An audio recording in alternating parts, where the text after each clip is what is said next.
సింహాచలం లక్ష్మీ నరసింహస్వామి ఆలయంలో నేడు సంప్రోక్షణ కార్యక్రమం జరిగింది.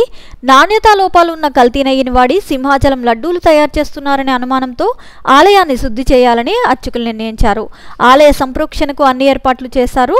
అధికార యంత్రాంగం 9:15 నుంచి 10:30 వరకు ఆలయ సంప్రోక్షణ జరిపించారు.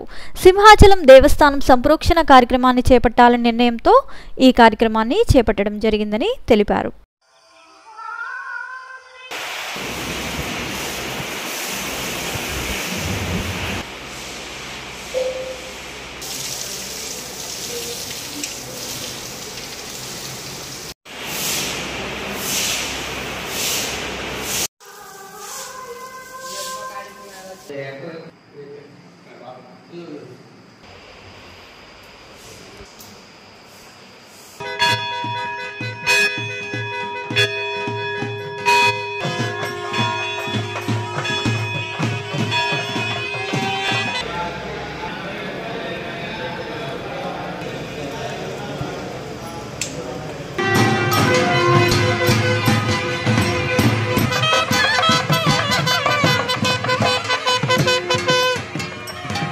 నిరంతర వార్తా శ్రవంతి కొరకు వీక్షిస్తూనే ఉండండి. మీ మా VST news. Please like, share and subscribe.